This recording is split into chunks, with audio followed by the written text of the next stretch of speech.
shopping right beforehand. Oh, Yeah. okay. Don't say anything you wouldn't say in public. Exactly. Yeah.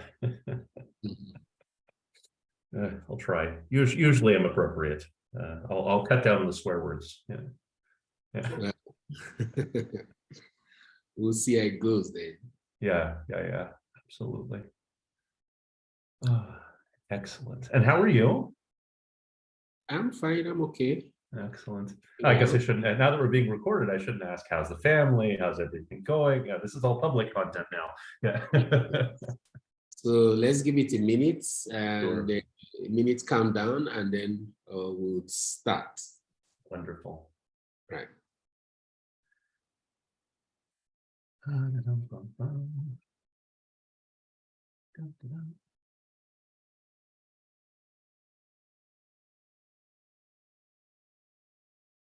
Give any thought to my background? Seeing all the junk in my office. Yeah. I should put something interesting in the foreground. Well, you have 30 seconds to do that. That would let everyone wonder what they're looking at. Okay.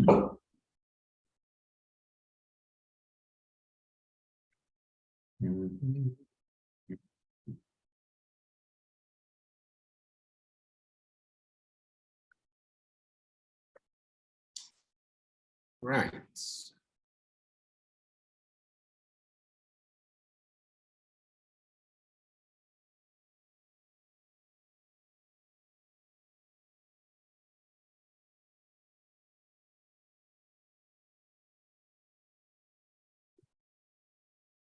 Okay. Good morning. In much of Africa, I guess Europe as well, the Middle East, and the US, where I think it's 4 o'clock in the morning.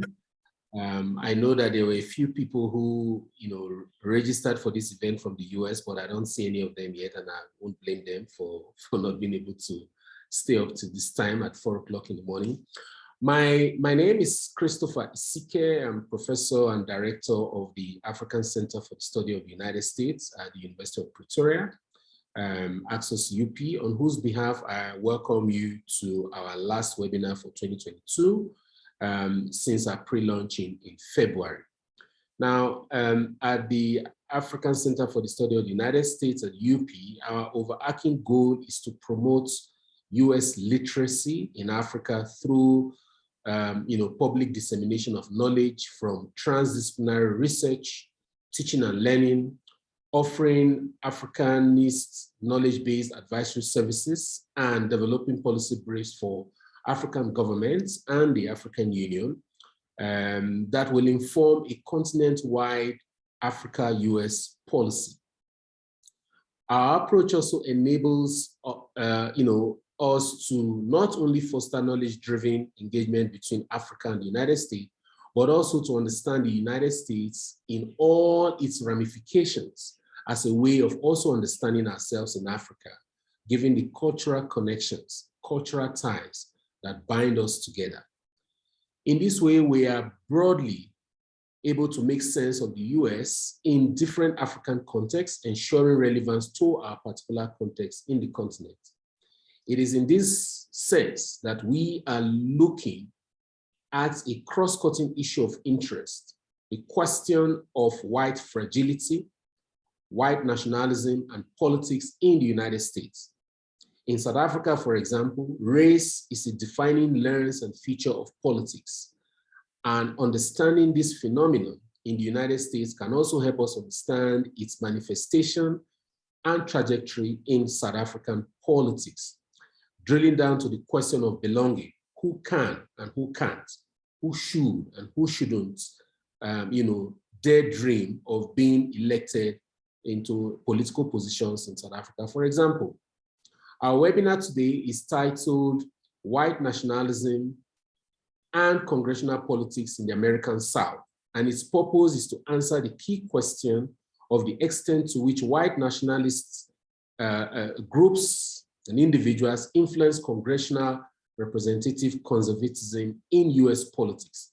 In the process, we should be able to get answers to basic questions of what white nationalism really is, what factors drive it in the US context, and how it impacts congressional politics broadly, especially with critical midterm elections coming in the United States next month, actually in November.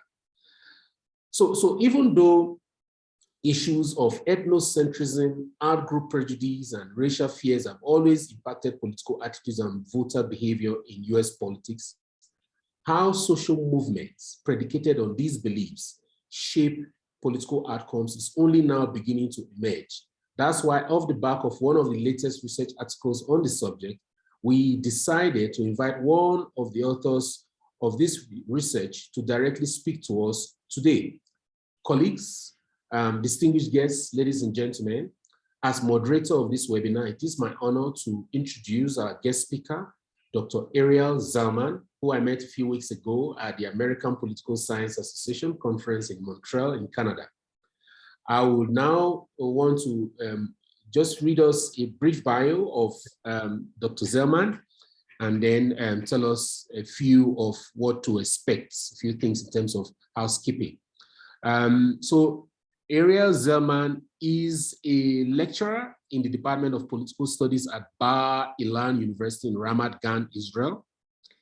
His research examines the causes of violent interstate and intrastate conflicts, with a particular focus on nationalism, religion, and protracted territorial disputes. His case expertise include the Middle East and former Yugoslavia, as well as contemporary white nationalism in the United States. His work have been published in American Politics Research, East European Politics, Journal of Conflict Resolution, Journal of Peace Research, Politics and Religions, Security Studies, and Territory, Politics and Governance. At Bar-Ilan University, he teaches graduate and undergraduate courses in qualitative and quantitative research methods, as well as undergraduate seminars on nationalism and graduate seminar on territorial politics. I'd like to welcome you, Dr. Ariel Zellman. Thank you for doing us the honor of being part of what we do at the African Center for the Study of the United States.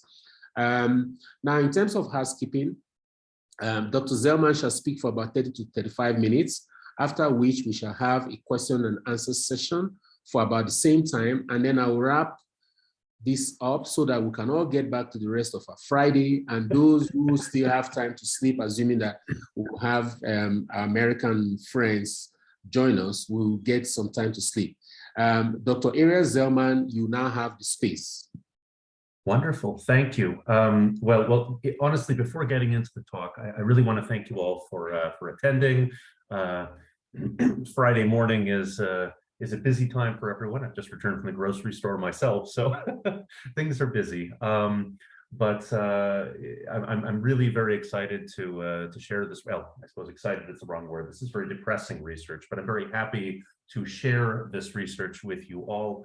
I'm also really very happy to be participating in this forum, meeting Professor Isike several weeks ago in Montreal. I was just really impressed, blown away by the mission of the African Center for the Study of the United States. Something that Professor Isike didn't mention, but of course all of you know, is this the center isn't just about having South Africans or Africans in general learning about the American experience, but as he told me, and I really think it's right on the nose, it's about Americans learning especially about the South African experience. I think, or at least I hope you'll see from the research that I'm presenting today, that Americans have an awful lot to learn about, basic issues, coexistence, dialogue, discussion, moderation, and all of this. So with that, I'm going to present actually sort of the next step in this project. So the paper, which you may or may not have, and of course, if you would like, I'd be happy to send to you, was published earlier this year in American Politics Research, called Mobilizing the White Nationalism and Congressional Politics in the American South. And I'll talk a little bit about what that project was. I'm actually going to present for you some new stuff. that looks at a much broader time period and a much broader geographic spectrum, looking at the entirety of the United States from about 2005 to 2020. The project is, we've called it the Political Correlates of Hate. And of course, also, I'll be very happy to share the slides with anyone who is interested after the talk. So more or less, this is what I'm going to be talking about. I'm going to talk about sort of some questions and challenges associated with doing research on white nationalist groups, or if you prefer, white supremacist groups. And of course, I can explain why I've used the term white nationalism, which often I think feels a little bit too neutral, but I think there's a justification for it in this case. So, talk about, what the research was, what the motivation of the research was, and what are the central questions that we're trying to pin down. And then to speak a bit about the substance of the research, not the math, because there's a lot of math in this, and I'm going to try to cut that to a minimum. But in terms of thinking about how in the United States we think about white nationalist groups or white nationalism.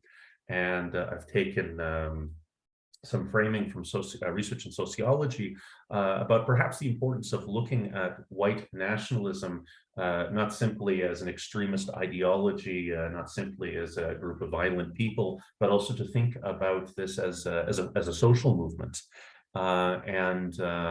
In terms of a social movement, it allows us to understand how this ideology, these groups associated with this ideology, might actually have a concrete influence on the character of American politics.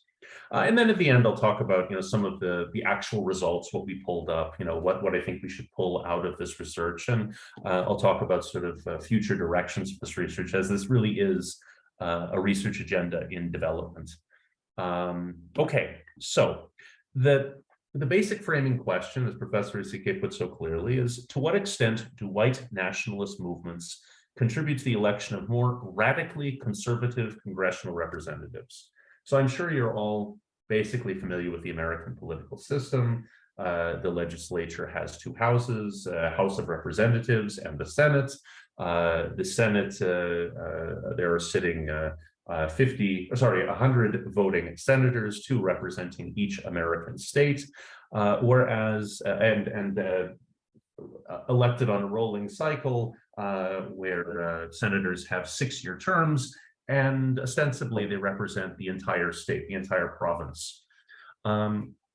The House of Representatives, as again, I'm sure you know, is theoretically more population representative, meaning states with larger populations have many more representatives. States with very small populations have very few representatives. There are even some states in the United States that have a single representative. So they have more senators than they have representatives. States like Wyoming, for example, very, very sparsely populated. So focusing on these members of the House of Representatives, I think, is a very good way to think about the influence of white nationalist movements or groups on politics. Because one, these elections happen every 2 years, so there's not necessarily a lot of turnover in terms of representation, but there's a lot of scholarship in American politics that talks about how these representatives are always campaigning. And because they're always campaigning, at least in theory, they have to be very attuned to what their constituents are demanding. So this is where we start to see why white nationalist movements, particularly those that are very active, might be having a political influence. But to give you some background about how I came to this research. So when we talk about white nationalism, when we talk about far-right extremism, et cetera, in the American political sphere, honestly, the first thing that comes to mind is violence. Violence, whether it's terrorism, or violence, whether it's hate crimes. And we've also seen in the last decade a real resurgence in sort of the public profile of these movements, their public face, what they're doing, who they're hurting, who they're killing.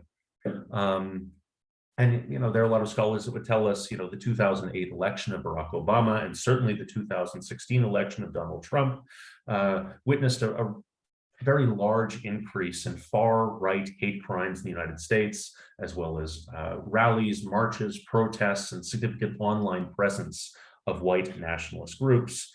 We can think very immediately about two major events in the last several years: the August 2018 Unite the Right rally in Charlottesville, and of course the January 2021 Capitol riot, Capitol insurrection. That wasn't necessarily run by white nationalists. However, they had an incredibly significant presence. Also, it's important to note that white supremacists and far-right extremists have been responsible for 3 times as many domestic terror attacks in the United States than foreign or Islamic terrorists since 9/11.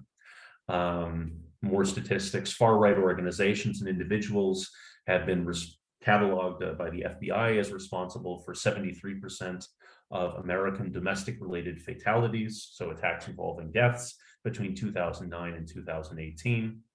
2019 saw more anti-Semitic incidents than any other year since 1979.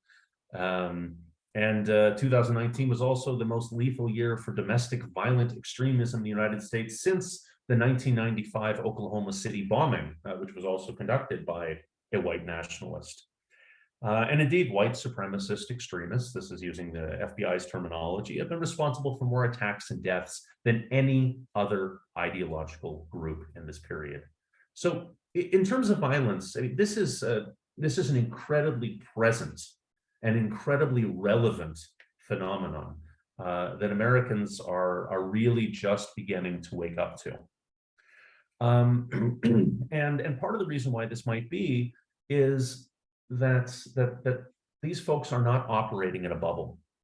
We're also in a situation in the United States where ethnocentrist and racist attitudes have really re-entered the American political and social mainstream in a huge way.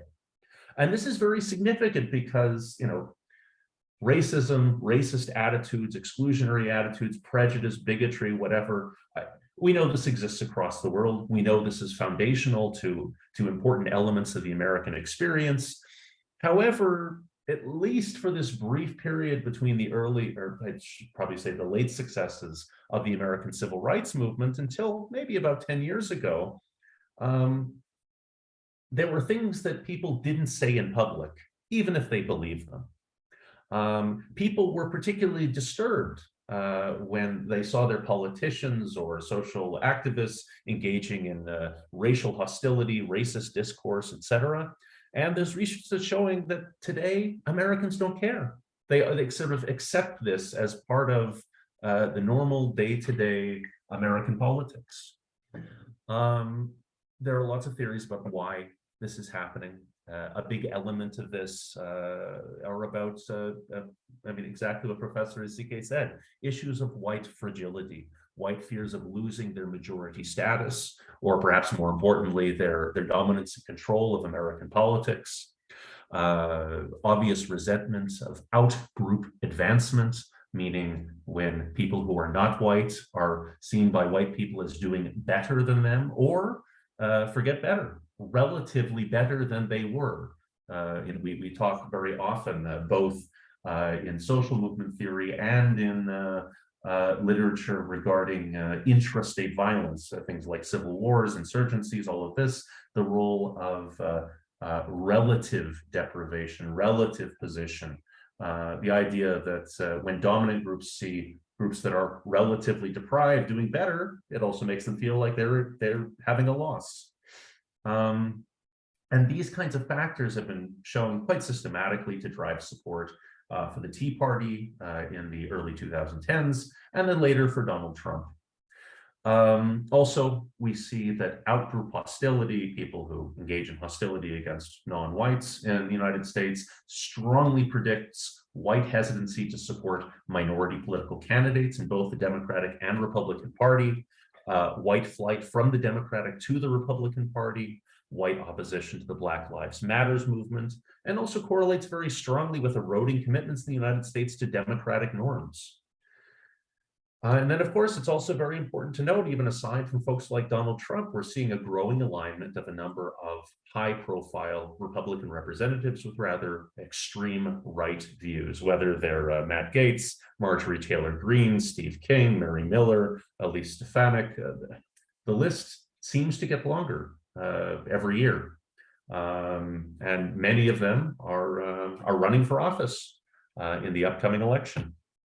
So we've got a sense of sort of the social environment in which we're operating. We have a sense that there are extremist racist groups engaging in violence. But this project attempts to do something a little bit different. It tries to get a sense of how we might connect between these attitudes and these politics and what role white nationalist movements may play in this. So to sort of reframe our research question, we're asking, to what extent do white nationalists influence congressional representative conservatism? We say conservatism because, let's be honest, the party in which white nationalists are most likely to have a direct influence is the Republican Party. They're very unlikely to be having an influence on so-called American liberals. So again, we know that ethnocentrism, outgroup prejudice, racial status threats, etc., very strongly predict how white Americans vote, their political beliefs, etc. And it also so happens, if we look at the literature on white nationalist groups, we see that similar factors tend to predict where these groups organize. It makes sense, right? These groups should be organized among populations that are more sympathetic to their attitudes, right? So we have this notion that we have, say, racist preconditions that contribute to more racist voters and also contribute to more white nationalist groups organizing, becoming active, whatever. And the conventional logic is that, who sort of influences the political preferences, the policy direction of representatives? Well, voters, right?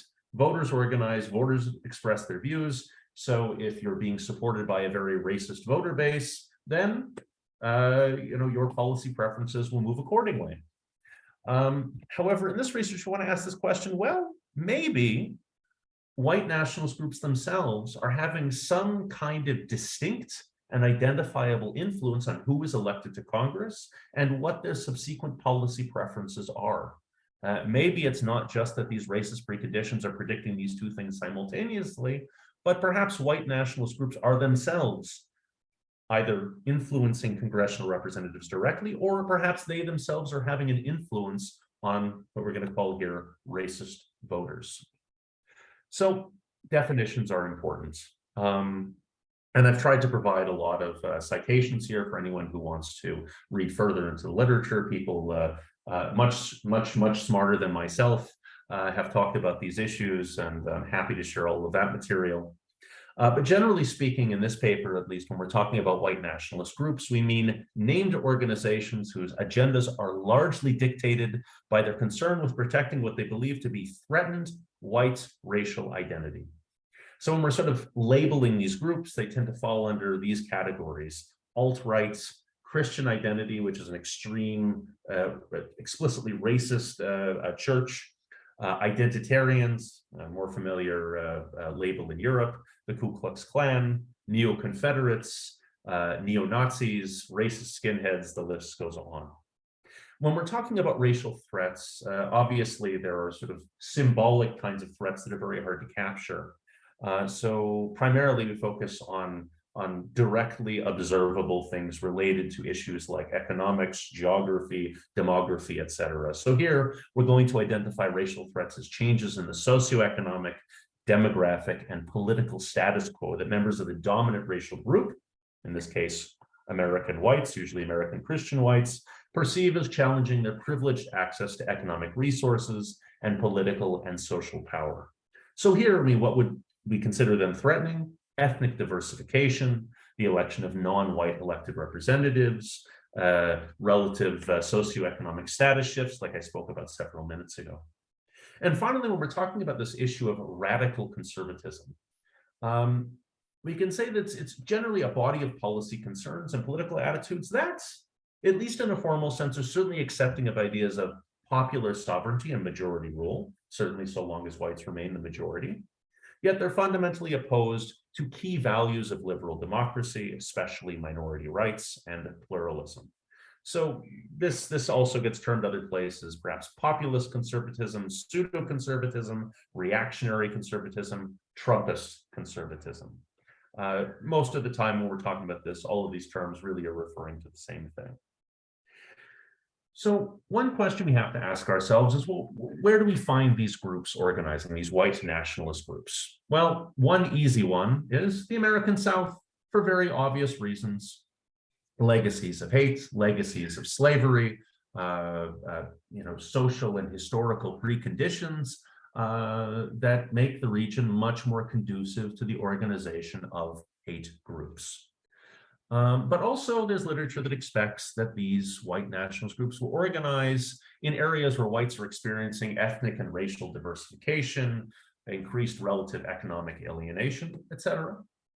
And of course, there are also arguments that say that white nationalist groups may actually organize, or at least become more publicly organized, in response to, on one hand, the notion that their conventional political channels are no longer working to advance a pro-white agenda, especially where non-whites are being elected to office. This builds right into this logic that the election of Barack Obama instigated these groups to become much more public. But of course, also the notion that perhaps, more racist politicians having a public platform mainstream these values, give these people a platform that actually encourages them to organize. When we want to talk about what these groups are doing, well, like we mentioned at the beginning, obviously they engage in violence and hate crimes. And we have lots of studies that show us that where hate groups are active in the United States, it's significantly correlated with hate crimes. Hate crimes, according to the FBI, are essentially crimes against persons or properties that are motivated, at least in part, by a target's immutable characteristics. Things you can see from the outside, which designate them as members of a particular racial, ethnic, religious group. We also find in this research that white nationalist groups that advocate violence are, surprise, surprise, much more likely to use violence. Although it also is true that groups that engage in higher levels of violence are more likely to attract law enforcement, legal intervention, and be shut down. So, there are, we could say, strategic losses to be made by being too violent. But that said, we obviously have a whole list of highly ambitious groups, very prominently including the Order, the Second Order, Order 2, there have been several names, the Atomwaffen Division and the Base, who have all been active, the Order more in the 1980s, but the Atomwaffen Division and the Base in the last decade or so, who have aimed even to incite race war and overthrow the US government. But these groups are relatively rare. Much more common are efforts by far-right militia groups and explicitly white nationalist groups who seek to instigate violence, seek to instigate police reprisals against Black Lives Matters protesters. We have lots of documentation of this happening. Most of the so-called violence occurring at Black Lives Matters protests that you see all over Fox News, if you can stomach watching it, is often being instigated by these actors. And of course, like we mentioned earlier, participation by these groups, whether they're far-right militias or explicitly racist militias in the January 2021 Capitol riot, are incredibly concerning. We also know that these groups leave behind legacies of hate, even where they're not necessarily so active. So there's a very interesting study that looks at historical Ku Klux Klan activism in the American South in the 1960s, that even in the counties in which they were previously active but are no longer, we see patterns of higher levels of Republican voting. Keep in mind that the American South used to be solidly Democratic, not liberal Democratic, but associated with the Democratic Party, and also long-lasting racial intolerance, much more so obvious in surveying and polling in these areas where the KKK was active than where they were not. We also have a well-documented phenomenon of infiltration, inclusion, co-optation by white nationalists into more quote-unquote mainstream organizations, be they the Tea Party in the 2010s, or quite directly the Republican Party more recently. So often when scholars talk about the political successes of white nationalists, they tend to talk about them in terms of their function of their assimilation into these groups. They've infiltrated these groups, they've mainstreamed their ideas. And there's also there's a history of this in the United States, looking at the successes of fringe groups entering the Republican Party and influencing their politics. The Conservative Society of America, the John Birch Society, the New Christian Right, and of course the KKK.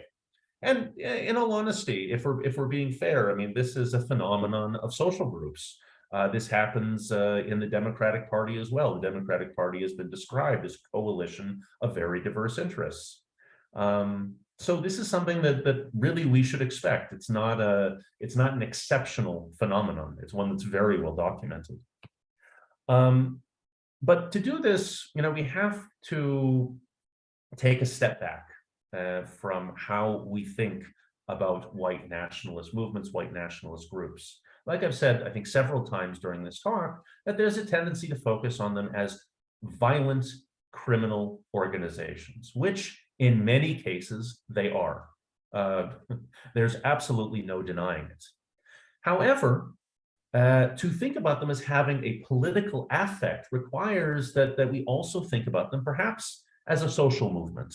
So fellow McVeigh, no relation to Timothy, has written very interestingly on right-wing social movements. The notion that these are social movements that act not on behalf of deprived members of society, underprivileged members of society, but rather that act on behalf of relatively advantaged groups with the goal of preserving, restoring, and expanding the rights and privileges of its members and constituents. If we think about white nationalists in this respect, we can begin to understand, yes, that white nationalist groups, especially in the United States, although the truth is we also see this in Europe, although they're more directly represented in actual political parties, seeking to bridge the gap between white nationalism and mainstream conservatism in order to be more politically effectual. So in the United States especially, we see sort of this alternative branding, alt-right, sort of hip name, Western chauvinists, proud Europeans, this kind of thing, as a means to sort of dispel the stigma of white nationalism or white supremacism.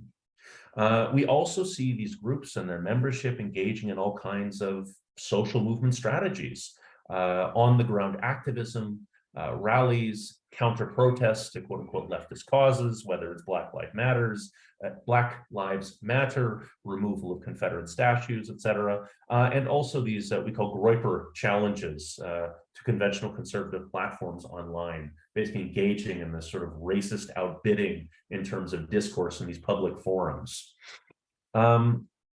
So indeed, we really can think about white nationalist groups like other interest groups and social movements in the United States, and the truth is anywhere else in the democratic world. These are groups that can attempt to leverage their political influence on elected representatives, especially at the local level. And they do this through in-person protests, counter-protests, rallies, online outreach, and of course, confrontation, not only with leftists, but also with mainstream conservatives, with several aims. One, to highlight symbolic grievances. There's this question of to what extent would whites, generally speaking, even be aware that they are socioeconomically threatened or their political dominance is threatened if someone wasn't telling them so.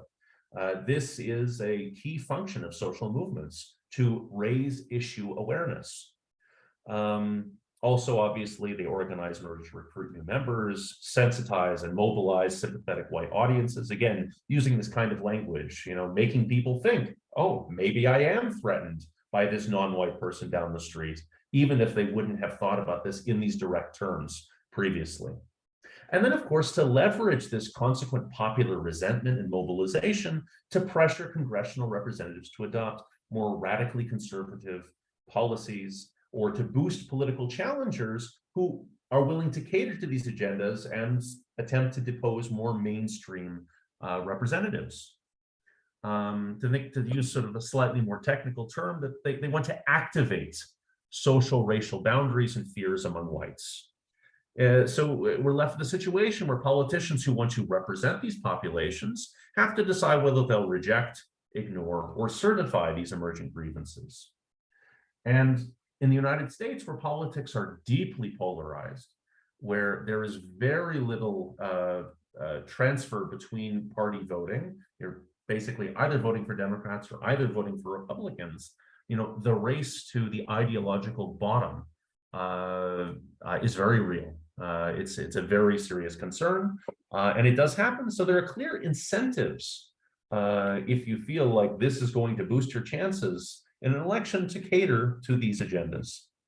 So we're left with a slightly different diagram than we had before, that perhaps, yes, we have these racist preconditions, which are leading to voters being latently more racist. They're thinking about these issues, but it's also activating these white nationalist groups. These white nationalist groups essentially bring these issues to the fore and then influence voters who then go to the polls and choose to vote for, Marjorie Taylor Greene over, Liz Cheney.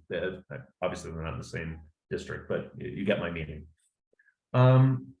So how do we attempt to do this? I've spoken about most of the substance. I think I'm doing more or less okay on time. Yes, Professor Asike, am I okay? This is the test, see if everyone's awake. Yes. Okay, excellent. Okay, so what we attempt to do in the study itself is say, okay, if white nationalist groups are sort of independently influencing sort of the policy preferences of congressional representatives, especially Republican congressional representatives, several things should be true.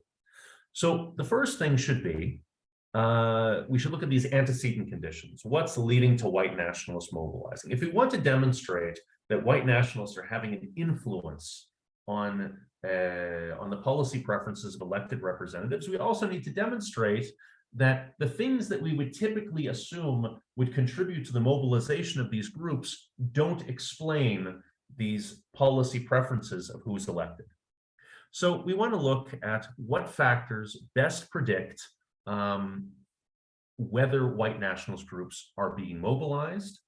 And again, if we're seeking to advance this particular hypothesis, we want to disprove the notion that white nationalists are merely organizing where congressional representatives are already essentially racist, right? It's not that the politicians are making a comfortable environment for these people to organize. Rather, these white nationalists organizing are influencing the political attitudes, beliefs, and preferences of who is elected. So that becomes the second stage, is looking at, okay, what are the factors primarily in election years where white nationalists are organizing, as well as a whole host of other background factors, and then how radically conservative are those who are elected. Okay, you're following me? It's a little conceptually bewildering, but it becomes important to try to separate out these two potentially interlocked mechanisms. So in the pilot project, the one that's the paper that's publicly accessible, we looked, myself and one of my graduate students did some data collection looking at the 11 states that formally seceded from the United States in the American Civil War: Alabama, Arkansas, Florida, Georgia, Louisiana, Mississippi, North Carolina, South Carolina, Tennessee, Texas, and Virginia, as well as the border states of Kentucky and Missouri. This is important because, as we've spoken about, the American South is the region most likely to host white nationalist groups with the most historically prevalent and overt racial pressures. So if we can find that white nationalist movements are having an influence on politics even here, the place where we would expect that white voters should already tend to prefer these more radical conservative candidates, then we have a strong case.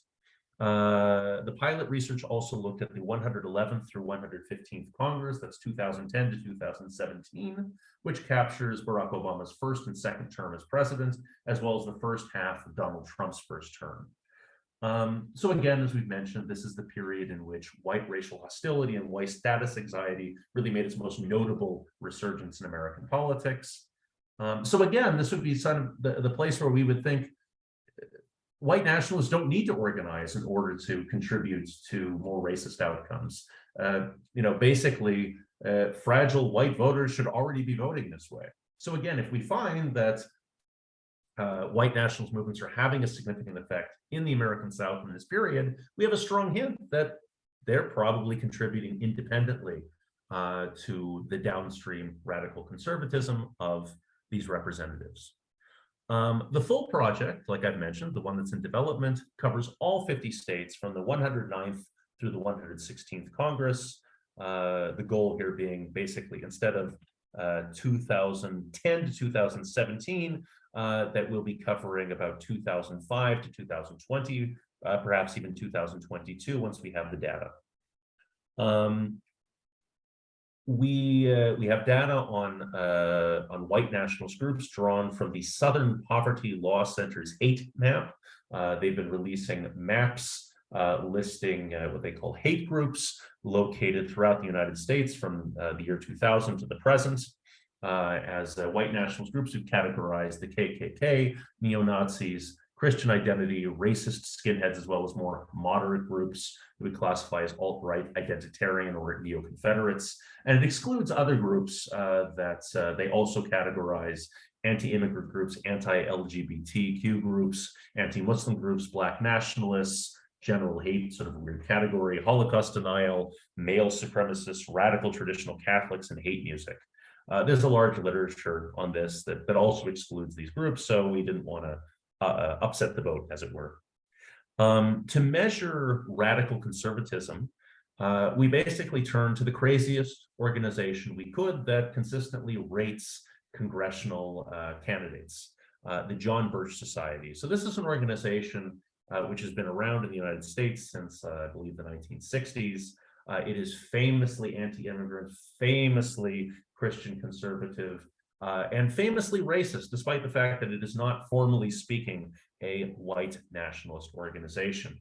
The idea being that if we want to get a sense of the extent to which congressional representatives have radical conservative ideals and policy preferences, it's probably good to get a sense about how a radically conservative organization would rate these people.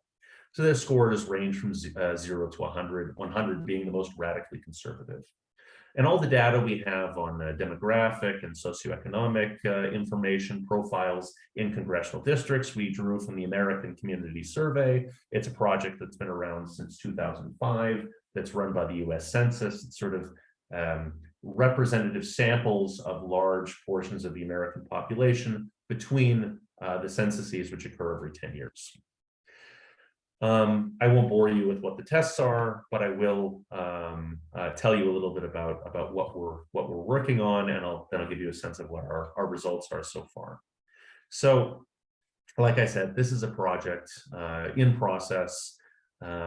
So far, we've succeeded in figuring out where all of these hate groups are organized, rather than at the level that the Southern Poverty Law Center measures them, usually at the city, county, or even state level, but rather to congressional districts. So congressional districts, I apologize, in South Africa, I'm not sure what you call your sort of local representative organizations, but elsewhere they're called districts or ridings. Depends on which country is departments, whatever, depends on which country is using it. So the United States districts. We're done from about up to 2018. We want to get it up to 2020. We also want to try to validate the Southern Poverty Law Center's data. This is going to take a lot of time and a lot of money, but it's a work in progress. Collecting data from the American Community Survey, we really have basically everything from 2005 to 2017. We're working on expanding 2018 also to 2020. The 2019 to 2020 data is a little problematic for those of you aware. The census did not go well in the United States in that period, so the validity of the data is kind of in question. I also built an alternative framework for measuring radical conservatism, looking at the voting records of individual members of Congress and coding them specifically by the extent to which they're voting, especially on issues related to civil rights, immigration, and human rights, correlated with more white nationalist attitudes. But that's still in progress. So ultimately, what did we find? Well, in the expanded data that we have so far, if we're talking about which factors predict where white nationalist groups are more likely to organize, unsurprising that we find that they're more likely to be organized in districts in which they were also more organized in the previous year, right? This makes sense. The past is usually a great predictor of the present. However, we weren't able to confirm any of these established arguments about racial status threats, political incentives, etc. We have no systematic evidence that demonstrates that, for instance, having a more radically conservative representative in Congress leads to more white nationalist groups organizing. However, in terms of the factors that reliably predict more radical conservative district representation, we found a few things that you would expect. When we see greater non-white population growth in a district relative to whites, people tend to vote more radically conservative. Also, less dense districts, generally think more rural districts, tend to support more racist candidates. These are things we know. However, the really meaningful thing we found is that, independent of all of these things, the more white nationalist groups are organized in a congressional district in an election year, significantly speaking, the much more likely we are to see the election of a more radically conservative candidate, essentially a more racist candidate. And one thing that's particularly interesting about this, and I often get this question, well, okay, all you're telling us is that we're seeing switches from Democratic to Republican representatives. Well, that's actually not what's happening.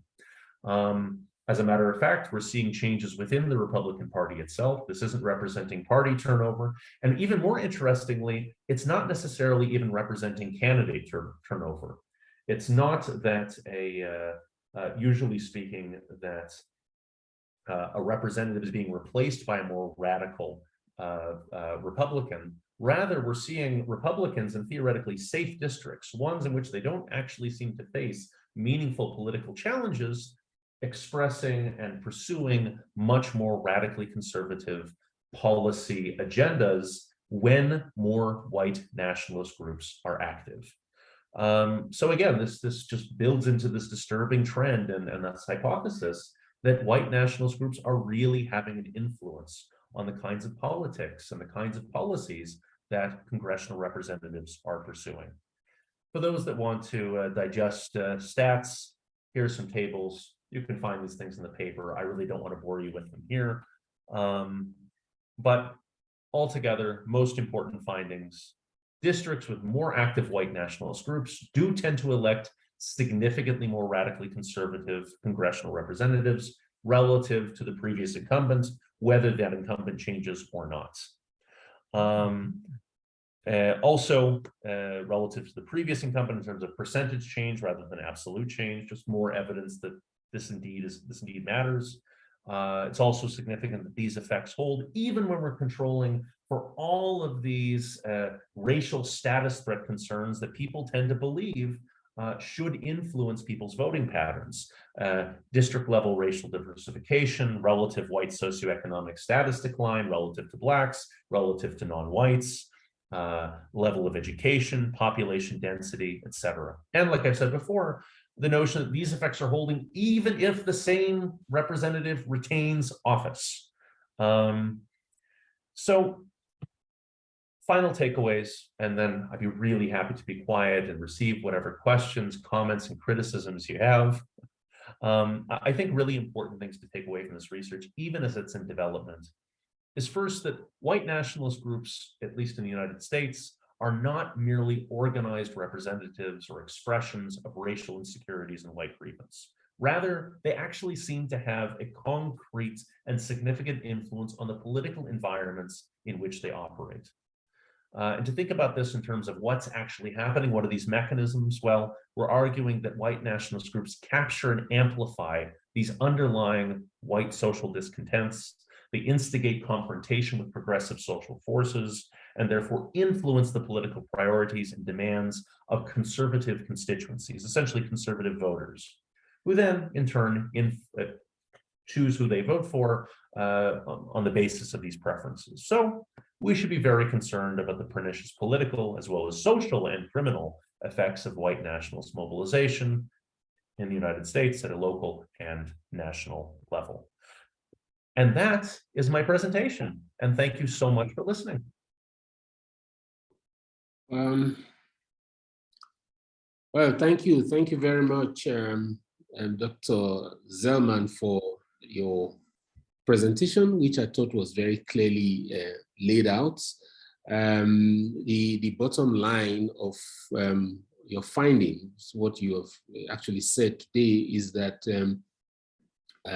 you know, the issues, the issues, let's say conspiracy theories, okay, that allow white nationalists to, you know, depict a world in which, you know, non-white people are endangering, you know, the livelihoods, social norms, and morals of white people, are not real. They are actually imagined, but that beyond the imagination, you know, you didn't really mention the word conspiracy theory per se, but I remember the work of Sarah Kamali, who talks about 4 key strands of white nationalism that overlap in, you know, varying ways. So she talked about religion, she talked about racism, those 2 points you referenced. She talks about conspiracy theories and anti-government views, right? So now you are saying that, you know, beyond just acknowledging these imaginations, these theories, that white nationalist groups actually then organize and mobilize in ways that you know, get their you know, members, if you like, to elected into Congress. So let me stop there. I'll come back to this point of the impact of conspiracy theories on electoral outcomes. But I want to thank you once again for a very brilliant presentation. You've made giving us a better understanding of how white nationalism you know, plays out in US and US politics. I would like to throw it open now to you know, participants. Is there anyone who wants to ask a question around what Dr. Zellman has presented this morning? Please introduce yourself and then ask your question. You can use the raise hand button and I will recognize you.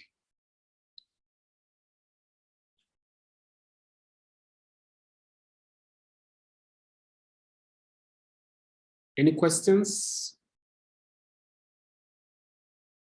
You must have been a very good, yeah, okay, I see one. Thank you. Or it was so depressing that no one wants to comment. Yeah.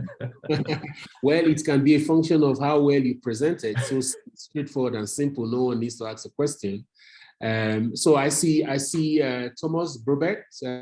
Please ask your question.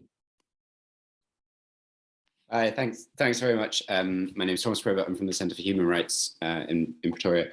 I wondered if I could just explore, speaking very much from a position of ignorance, the idea of rating, kind of evaluating electoral outcomes on the basis of a rating system used to judge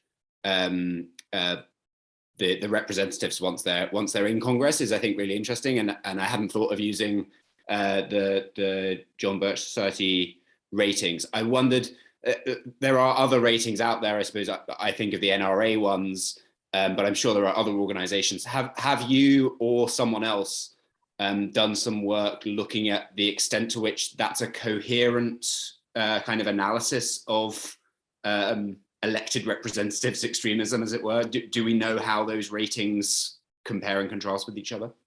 So can I answer directly? Yes. Excellent. So it's an excellent point, and it's a really important one because for lots of reasons. One of them being, methodologically speaking, there's a real debate in political science, of which I'm sure you're aware of, especially based on the question. How valid are these measures anyway, right? Technically speaking, interest groups in general tend to represent the views of candidates in very in highly partisan ways, even more so than the representatives themselves. Basically, that the sort of shape of ideology from, let's say, far right to far left tends to go like this, like in a U-shaped curve. And so people say, well, these probably aren't great measures because probably it's more like this. It's probably a little more normal. There are a lot of people in the middle and more extremes on the side.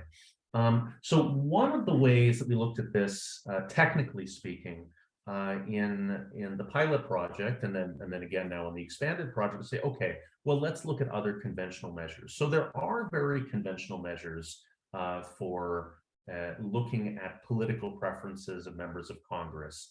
The most standard are, Noken and Poole's nominate measures, and they also have them on a yearly basis. They have two dimensions, from sort of economically liberal to conservative, and socially liberal to conservative. So you would think, well, probably the social conservatism measure would be better and more scientific, you'd say, than the John Birch Society measure. One problem is Noken himself says basically that second measure hasn't been politically relevant in the United States since about the 70s. And indeed, it just doesn't capture much anywhere. And even outside this research, I mean, people have tried to use it and they say, it doesn't tell us anything. It's together with this measure of economic conservatism, it seems to capture something, but on its own, it doesn't really say much. And then, of course, to use a measure for economic conservatism is very problematic because we're not asking whether people care about free trade or, laissez-faire economics or any of this stuff. We want to know, essentially how nuts are they? How racist are they? How much do they cling to these conspiracy theories of which the John Birch Society is a very prominent proponent? They've got a whole section on their website about the threat of the deep state. If you have any illusions about them being reasonable. So the other answer then becomes, okay, well, how do we look at some of these other organizations? How well do they match up? So it was recommended to me in the review process, maybe you should look at prominent human rights organizations in the United States, whether the American Civil Liberties Union or the LCCHR, I'm forgetting what it stands for. It's a civil rights organization. So one thing I found is actually, at least for the period I was covering, the LCCHR and the ACLU, their scores are actually much more highly polarized than the John Birch Society scores. So technically speaking, they're actually not great measures. The other thing too is, their agenda is different. Their agenda doesn't match, obviously, hopefully, with a white nationalist agenda, and it's more diverse. So we wouldn't necessarily expect those two things to be polar opposites. They are negatively correlated, but we wouldn't necessarily expect them to sort of negatively predict these outcomes. So then it really gets down to the core of the question, well, fine, how valid is the John Birch Society as a measure? And the truth is, they're not super clear, public, et cetera, about how they do these ratings. And this is a very legitimate criticism. How much do we really know what a score of 100 means as being super conservative versus a score of 80 or whatever?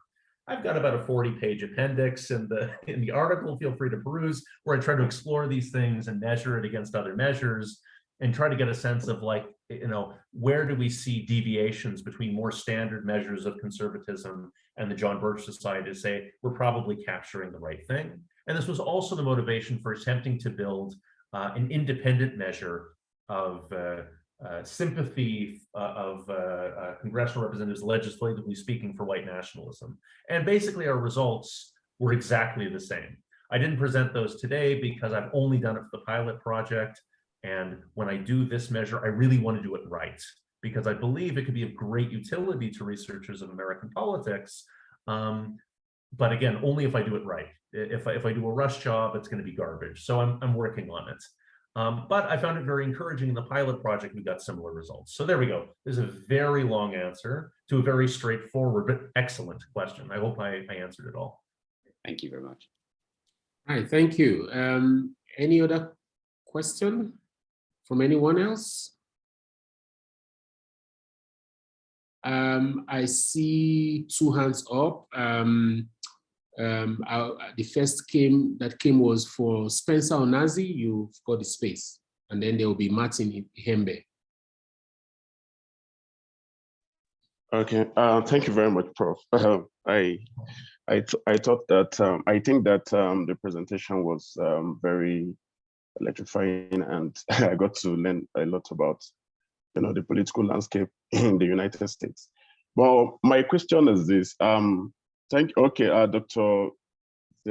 Zellman. Zellman, yes. Okay, Zellman. Yeah, considering the political landscape in the United States and the white supremacist movement and all of that, what has been the reaction of such conservative, movements to bills such as the reparation bill that is now lying at the United States Parliament? Spencer, I sincerely apologize. I didn't catch the last 5 words or so. My audio is not great. Would you mind repeating one more time? Okay, all right. Sorry. I said, I was asking that what is the reaction of white supremacist movements to the reparation bill that's lying at the okay. Parliament? I mean, I would say uniformly negative, right? I mean, more or less what we would expect. We're talking about reparations, correct? Yeah. Okay, yeah. I mean, yeah. Uniformly negative. This is not my area of expertise. So this is a disclaimer number 1, very important. We should always acknowledge what we don't know, and there's a lot I don't know. But I can tell you, uniformly negative. White nationalists are not interested in reparations. Perhaps among some white nationalist audiences, they might think the opposite. They're due reparations from Black Americans. They're living in another universe. In terms of the mainstream in the United States, again, based on my very light reading, and this is really not my area of expertise, is there is a generally negative outlook in the United States on the notion of reparations. I believe within corners of the Democratic Party, we're seeing more positive reference to this idea that notions of reconstructive justice might actually be important to repairing ethnic and racial relations in the United States. I read recently that there was a move, I believe it was in the Bay Area in San Francisco, to start, I may be getting this wrong, I literally just read this the other day, in trying to make some kind of reparations based on exclusion of mostly African Americans from certain housing developments in the area. But I mean, this is small change relative to Spencer, what you're talking about. I mean, we're talking about reparations for one of the most heinous systematic crimes in human history, which is something that is going to take a great deal of transformation. It's certainly something that white nationalists are opposed to. The question of how to get sort of everyday Americans on board with this, I mean, this is another question. And I think there are efforts being made, but I'm sad to say I think we're probably a far way out from that. But again, not my area of expertise. So please don't take my word for it. Yeah, thank you for that, Dr. Zellman. I think that the push for reparations now in the US would also include reparations to African countries, given the losses that the continent suffered as a result of the transatlantic slave trade, which the US benefited from immensely, and given the role that immigration plays in fueling white nationalist fears.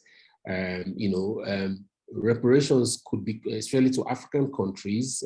I would understand why they would be opposed to reparations to African Americans, especially if they fear that they are already becoming disadvantaged as a result of the economic emergence of African Americans, for instance. So reparations would only help to widen that so-called difference. We know it's not real, but in terms of reparations by the US to African countries, and if these monies are well managed, or these benefits are well managed and appropriated in these countries, it will help to stem migration from from Africa to the US. And in the long term, given the fear around migration, that can become something to look at. But this is not about reparations per se. Let's hear what Martin Ihembe has to ask. Martin? Yes, thank you, Professor K. Thank you, Dr. Zellman, for that top-notch presentation. Sincere apologies, I joined lately, so my intervention will be coming from when I joined, and this has to do with electoral politics, which is of concern to me as an upcoming democracy scholar. What we see is an unraveling democracy in America with respect to the activities of what you refer to in America as effective polarization. So as you prepare for the midterm election and then the next presidential election, what we see is Mr. Trump gearing up again. And what does this tell us about what the next midterm election would look like? And of course, the presidential election. Ziblatt and Stephen Levinsky identify two time-honored institutions that have been the pillar of American democracy, namely mutual toleration and mutual forbearance. Those institutions have been behind whether you conduct elections, if whatever they are, candidates tend to accept it, believing that it's about America. But lately, we don't see that anymore. Will this play out in the next coming midterm election as we watch? And then how do you think, or what do you think are the institutional mechanisms put in place in order to restore this time-honored tradition of mutual toleration and forbearance, which has undergirded American democracy for decades, or I would say century thereabout? Thank you. Well, sorry, before you come in, Dr. Zellman, I was actually going to ask a question around this. So maybe you should, add my question to the one that Martin has just asked. And essentially, my question was going to be around, you did answer my question on the impact of conspiracy theories on, electoral outcomes. Yeah. Not sufficiently yet, but yeah. Well, you did try, especially confirming the fact that white fragility is actually emergent, right?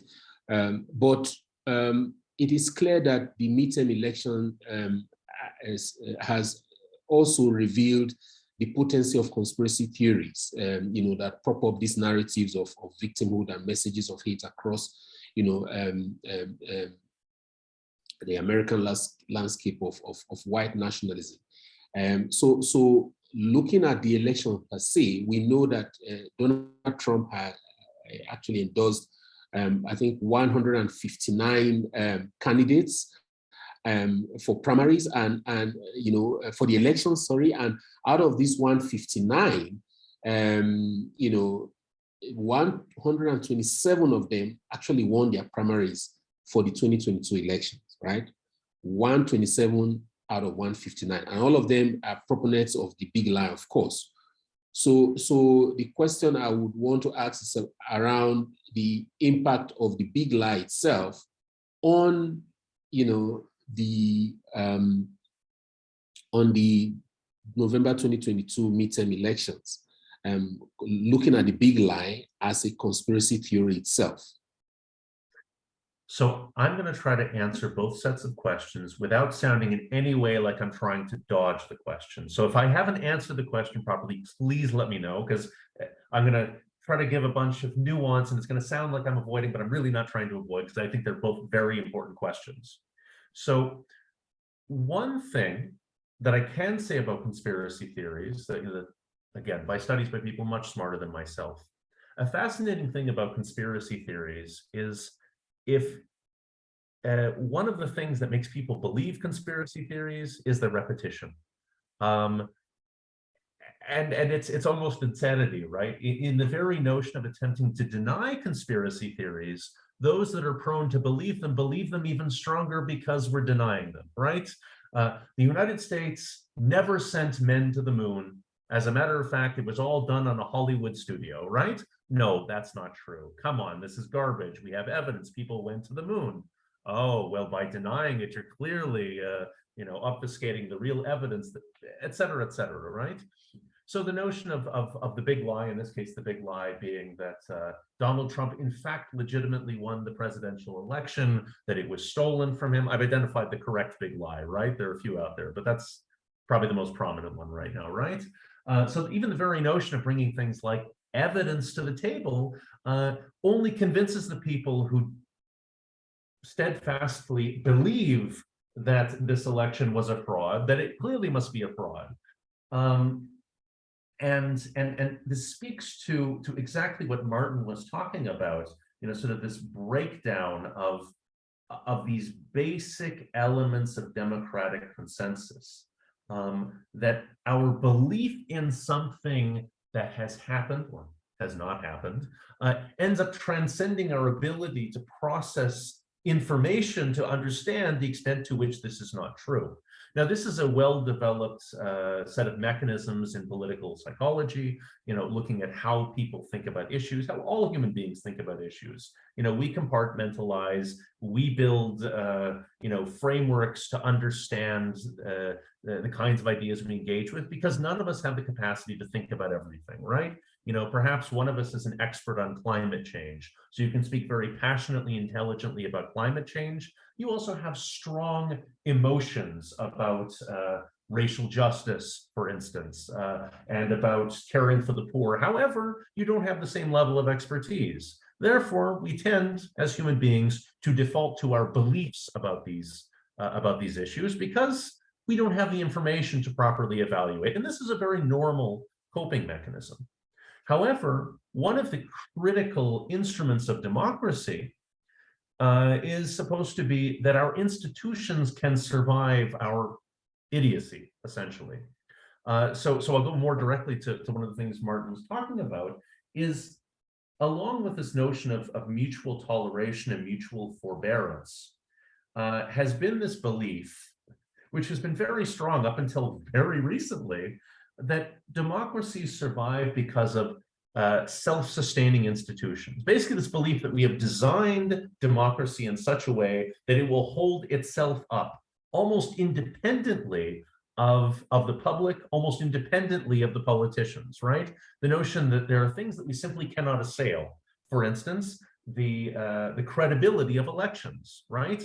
We know and believe that elections are held without massive fraud or held credibly because we know that we have the institutions that protect against fraud. Once we start breaking down that consensus of these belief in these things, and once we have political figures who directly attack these institutions, we start discovering in a very disturbing way that these institutions actually aren't self-sustaining. They're very much predicated on our belief that they are self-sustaining. And the moment that we start questioning whether they can be sustained is the moment that we contribute to their breakdown, which also, again, speaks to this power of conspiracy theories. So if we're going to talk about what we're going to see in the midterm election, again, I'm not an expert, so I wouldn't even dare to predict the future.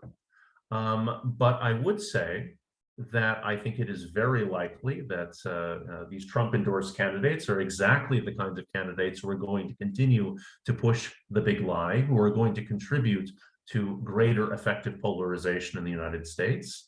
And I would say from my own research that we would expect that extremist actors in society play a very important role in popularizing and mainstreaming these attitudes, such that politicians increasingly find that there are actual political incentives. There are strategic benefits to repeating these lies, even if we assume that they can't actually believe it themselves. Okay, I hope I got both sets of questions. Thank you. Martin, are you happy with the answers you got? Any pushbacks? Yes, Dr. Zellman. The pushback would be that it stems from what Francis Fukuyama once told we at a debate at Intelligence Square, when he mentioned that America's democracy has little to teach China now. And we are saying this, and we're hoping that now you see researchers are no longer looking at Africa. It used to be our institutions are weak, you tell us all of that. But now we look up to you in America, we see that your institutions are a lot more weaker. At least we've not seen where people move into a National Assembly or institutions of government and attack, and we've seen this. So the pushback would be, we ain't seeing Congress pushing out institutional mechanisms to prepare ahead of the next election. But the good news is that your institution of judiciary is very strong. And in my opinion, is the strength of your institution of the judiciary that is still making your democracy stand. So what really is happening within Congress is towards the next election, 2 elections you have, is what my interest is as a democracy scholar. Thank you. And just real quick, just simply because you mentioned it, I happen to have this sitting on my desk. I'm going to push something that is a great and interesting book that I'm right in the middle of by Arjun Chowdhury at the University of British Columbia, called The Myth of International Order. And it speaks very interestingly, Martin, to your first point, this notion of, well, people used to look at Africa as, weak institutions, weak states, etc. The fascinating thing about this book is he says, well, strong states are sort of an enigma. There aren't very many of them, and even those that are sort of in a constant state of decline, or sort of self-defeating mechanisms, even in strong states. I won't get into the mechanisms he talks about, but it is fascinating to think about this, that there has been this paradigm, especially a very Western-oriented paradigm in political science since the beginning of the founding of the discipline, that makes this clear categorization between the strong, the functional, and therefore the good states, and the weak, dysfunctional, and therefore bad states. But seeing that, again, the breakdown of democratic norms in the United States speaks directly to this. Well, guess what? These institutional breakdowns are happening in the United States as well. And, Martin, I think you're right. The judiciary remains for now, or at least the Supreme Court remains more or less for now, and a strong independent organization. But if we look at those that have recently been brought up to the bench, we're seeing a pattern of increasing sort of partisanship within the institution itself and attacking basic democratic norms, even within the judiciary.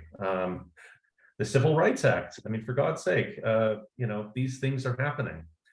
So again, I feel like we should be skeptical about the ability of our democratic institutions to sustain themselves, without our active support, whether it be as citizens or policymakers or lawmakers or researchers or what have you. We have an active role to play in helping these institutions survive. Well, thank you. I would also even add that apart from the judiciary, basically the institutions held, the Congress is also stepping up. The thing is, that the Congress, Capitol Hill was breached. It's not the surprise. It's not a signpost of institutional weakness per se. Though there are many ways one can say that these protests will always happen. They beginning to happen more as citizens across the world realize that power in many ways resides in them. So as they begin to reclaim their sovereignty, these kinds of incidences will occur, not just in the United States, but in many places. We've seen these kinds of protests emerging, signs of change, revolutionary change, if you like, that may be bloodless. But the point is how the institutions respond. And we could say that what happened on the 6th of January in the US was well responded to by a system that eventually held. And just yesterday, the Congress did present a case for subpoenaing President Trump.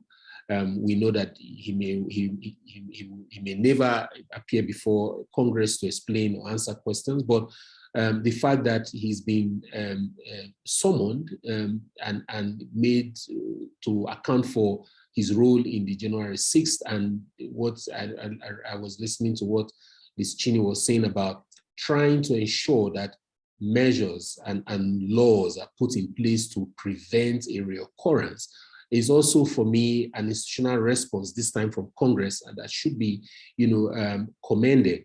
So I would, that's just my kind of contribution to try and help answer Marty's concern about institutional responses to these kinds of breaches and threat to democracy, not just in the US, but in my view, coming everywhere else in the world. So thank you very much. Any other question? We've got about 5 to 10 minutes to close. Is there anyone who has a burning question, a follow-up question they want to ask? There's a question from Daniel in the chat. Okay. Daniel, let me see the charts now. I'm struggling to see the charts. Okay. Wow. That's a heavy one. Right. Have you seen the question yourself? I just saw it now. Okay, great. So you want to answer it? So Daniel asked the question, what are the implications of white nationalism to the overall patriotic consciousness in the US? This is a great question on numerous levels, especially thinking normatively about the notion of national identity. So there are a lot of sort of classic discussions in the nationalism literature about, different kinds of nationalism, patriotism being positive, nationalism being negative, whatever. I won't give you my course on nations and nationalism today, but it's so interesting because, patriotism, conventionally speaking, is a notion of pride, right? Pride in one's nation, in one's national community. And one thing that white nationalist movements seek to do is to shape, reshape, or perhaps even restore a certain notion of patriotism in the United States as pride in the nation, also in parallel or unparalleled in replacement, representing pride in only a particular subset of that population, right? This notion of who is a legitimate member of the American nation, and therefore, to whom should we revere as patriots? And I think that in some ways, white nationalist groups are contributing to this, and in some ways, I think they're a symptom of this, that we are seeing movement, not movements like organizations, but movement in the United States in one political corner towards a much broader notion of patriotism, pride in country that is very nuanced, that is very inclusive, that seeks to include as many people as possible, sort of this positive notion that to be an American is to believe in democracy, have responsibility, care for your neighbor, ensure social justice. The list goes on. And there's also this very closed notion of patriotism, which is, my way or the highway. If you don't like it, then you can get out. And what you don't like is my narrow notion of what's the American nation, of what the American people should be. And I do believe that white nationalists are capturing exactly that, white nationalism, white Americanism. And it's not difficult to understand the historical legacy of that attitude. I don't think I need to tell anyone in this audience that the very notion of American national identity was at least initially based as much on inclusion as exclusion. Here, I suppose I would point you to one more book that I think is wonderful in terms of this kinds of discussion that I don't think, especially in political science, gets read nearly enough.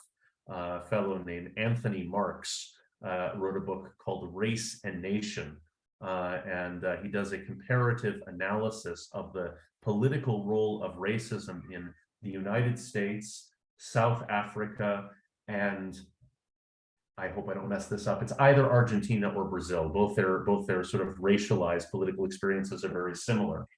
And the key argument he makes in this book is, in looking at political development in these three countries, racism wasn't merely a sort of an expression of ideology or an expression of inherent belief in the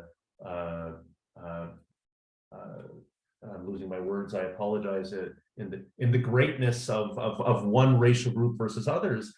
It was also an intentional political mechanism to band together disparate members of the quote-unquote majority in order to, by identifying an external enemy, right? So in South Africa, when we talk about sort of the linkages between the Boers and the British, identifying this core white racial identity, to resolve conflict between these two communities required identifying Africans as other. And racism played a key role in this. The same thing happened, obviously, in the United States, and in a more nuanced way in, well, truth is, both Argentina and Brazil. It's an exceptional book. It's probably 20 years old, but it's worth picking up. It's really quite powerful.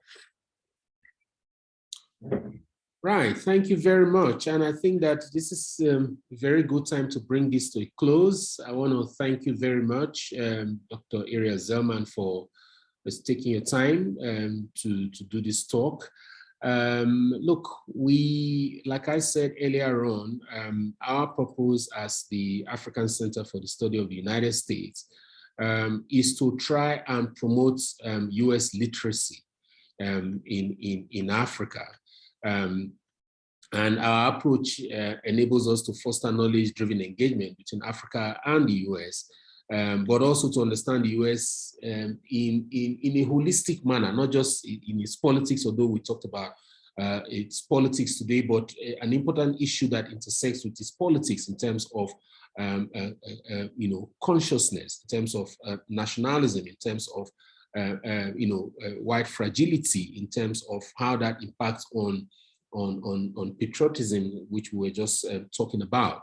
Our purpose is to, like I said before, make sense of these knowledge that we get through forums like this, make sense of them in different African contexts, and also use them as a way of understanding ourselves, giving, for example, the connections between some of these issues and us as a continent. For example, we know that democracy is indeed under threat globally.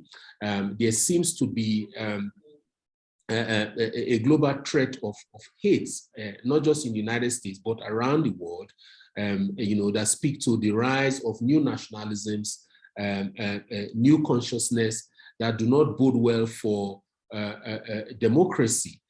So the blatant use of conspiracy theories, for instance, for political gains, as we have heard from Dr. Zellman's talk today, reflects the open embrace of white nationalism in not just only the United States, like Kamali would say, but also throughout countries such as Sweden, France, Italy, and other parts of the world. And we're seeing a kind of reversal in our continent as well. So, for example, we may want to ask, I know that in South Africa, as Dr. Zellman referenced, apartheid and how race and white nationalism, white consciousness, which was rooted in white fears and fragility, helped to institute a very dehumanizing political system. And on the back of that, in 1994, South Africa became democratic. We have Africans now running government for almost 30 years since then. But we may want to ask ourselves whether there are lessons that South Africa, for instance, can learn from the way that race has, influenced politics in the US, and ask the question of to what end and whether this benefits the country ultimately. So I think that this has been a very good eye-opening discussion on the issues, and we would continue to pick up on these, and hopefully at some point, perhaps after the midterm elections, we'll invite Dr. Zellman to come share some of the findings from his ongoing research on the subject. Let me use this opportunity to thank him once again, and to thank every one of you who took time out on the Friday morning to attend this. I see finally there were people from North America who were able to brace sleep. Thank you for coming, and we hope that we'll see you again. Thank you, and thank you. Have a good weekend. Thank you so much. It was really, really a pleasure to participate. Best of luck in the future forums. Thank you. Thank you for doing this. Thank you, Catherine. Bye-bye now. Bye. I'm going to go take care of the kids. It was lovely. Thank you. Guys, Have a bye-bye. good one. Yeah. Great weekend.